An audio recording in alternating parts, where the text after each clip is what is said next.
En este video lo que vamos a hacer es explicar cómo podemos calcular ciertas medidas de tendencia central, medidas de dispersión y percentiles.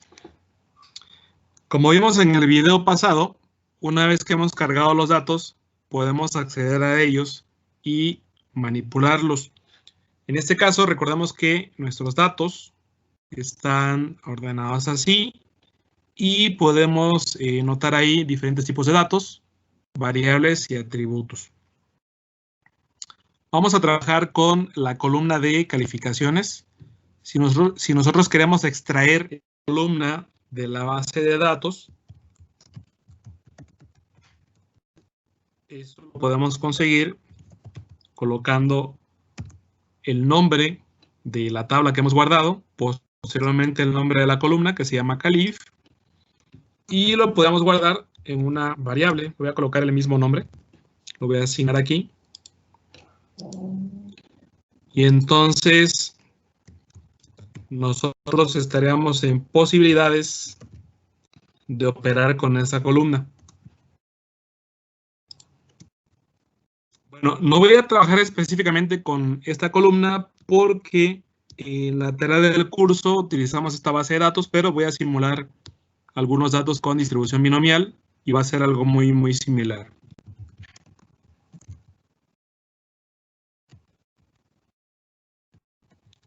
¿Cómo podemos calcular algunas medidas de tendencia central con los datos? Bueno, primero voy a generar datos para poder operar. Voy a utilizar un generador de números aleatorios. Voy a generar, por ejemplo, 100 datos con distribución binomial.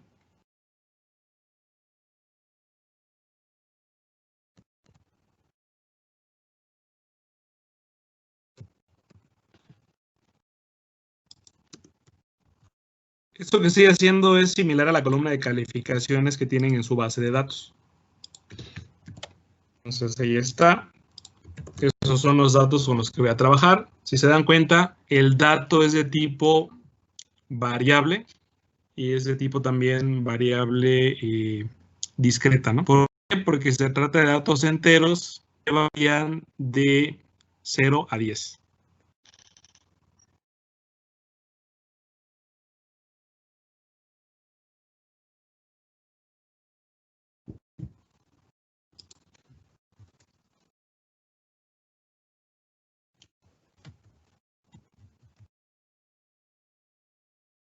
Algo que podemos hacer con esta columna de datos es, por ejemplo, resumirla. Si colocamos la instrucción summary, lo que nos va a presentar el software es un resumen de los datos. Nos va a dar el dato más chico, el dato más grande, el primer cuartil, el segundo cuartil o mediana y la media. Otras funciones que podríamos obtener muy fácilmente con el software de manera, digamos, separada es calcular, por ejemplo, el mínimo de los datos, el máximo de los datos. Podríamos ordenar los datos también.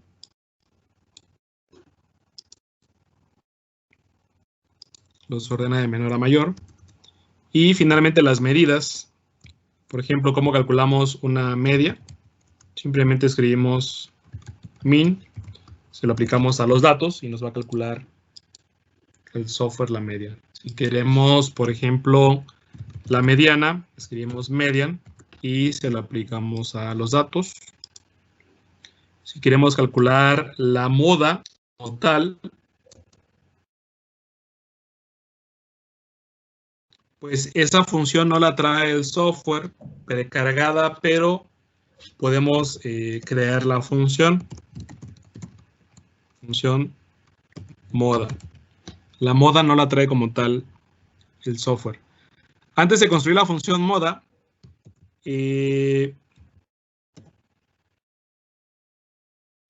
podríamos utilizar una función que se llama tabla. Esa función que se llama tabla lo que hace es que presenta una tabla para los datos.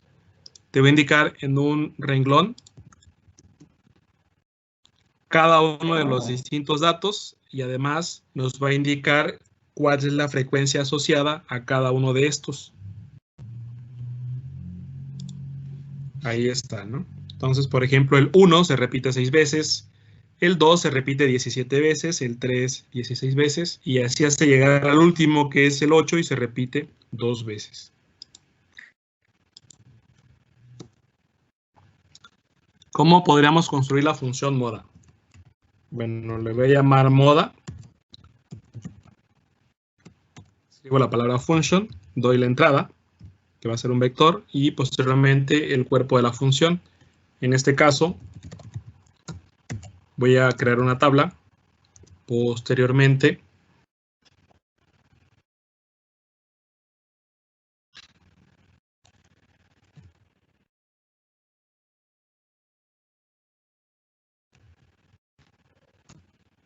voy a pedir la etiqueta tenga mayor frecuencia. Y al final le voy a pedir al software que me regrese esta etiqueta. Entonces voy a correr la función, va a quedar activada y ahora se la voy a aplicar a mis datos y vamos a ver qué pasa. En este caso, lo que hicimos, la función que creamos, nos dice que la moda es el 4. Y en efecto, si vemos la tabla, el 4 tiene una frecuencia de 24. Es la frecuencia más alta. Como les decía anteriormente, cuando el software carezca de una función que necesitamos, nosotros podríamos programarla y construirla. Bueno, hasta aquí las medidas de tendencia central. También podríamos calcular medidas de dispersión. Las más usuales, la varianza. Simplemente escribimos var y se lo aplicamos a los datos. Si queremos, por ejemplo, una desviación estándar,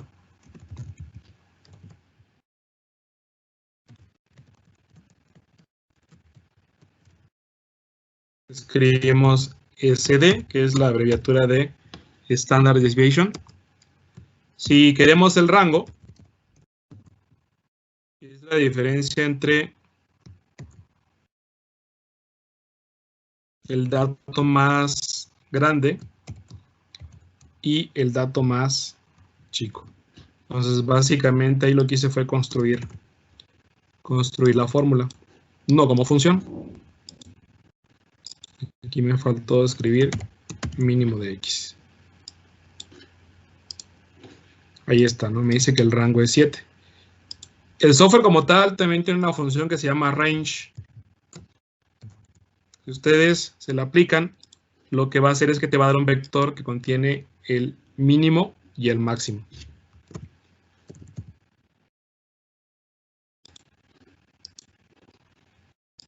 Dice que el mínimo es 1 y el máximo es 8. Entonces, como range es un vector, pues lo que podríamos hacer es construir la fórmula y decirle que nos dé el elemento que está en la posición 2 y restarle el elemento que está en la posición 1. Y entonces esto va a coincidir con la definición usual de rango que nosotros conocemos. Si corremos esas dos líneas, nos dice que efectivamente el rango es 7. No, por último, también podríamos trabajar con percentiles, los cuales son un poquito tediosos de calcular de manera manual. El software por defecto aporta ya los cuartiles, que son 3 puntos de referencia que van a partir en 4 partes el conjunto de los datos, ¿sí? La función para calcular percentiles es la siguiente. Percuantil, vamos a indicar aquí los datos, en este caso están guardados en X, y posteriormente debo indicar los porcentajes. En ese caso, si estamos hablando de cuartiles, van a ser 3, el 0.25, al 0.50, que es la mediana,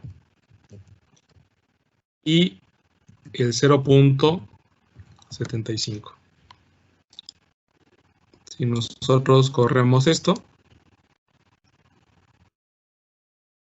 Nos marcó error porque aquí debería ser punto. Listo, ¿no? El primer cuartil, que es el que acota el 25% de los datos, en este caso es 3. El segundo cuartil o mediana, en este caso sería 4. El tercer cuartil, en este caso sería 5. ¿Qué pasa si nosotros queremos generar deciles? Bueno, si queremos generar deciles, tenemos que dar los porcentajes del punto 10 hasta el punto 9.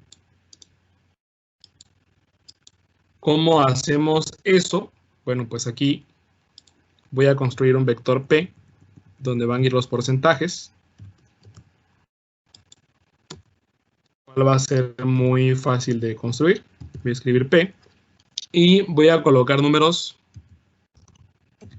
del 1 al 9. Recuerden que eso es un vector y entonces lo único que voy a hacer es dividirlo entre 10 y va a quedar el vector de porcentajes.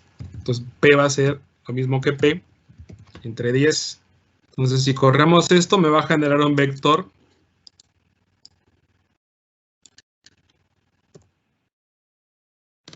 que va a tener números del 1 al 9. Después, si corremos esto, lo único que voy a hacer es recorrer el punto decimal.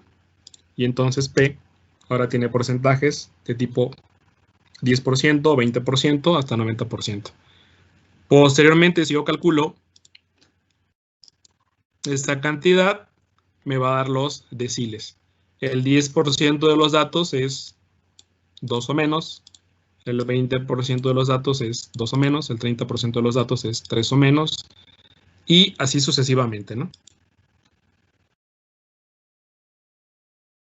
Bueno, entonces en este video aprendimos a calcular las medidas de tendencia central, medida de dispersión y percentiles con el software.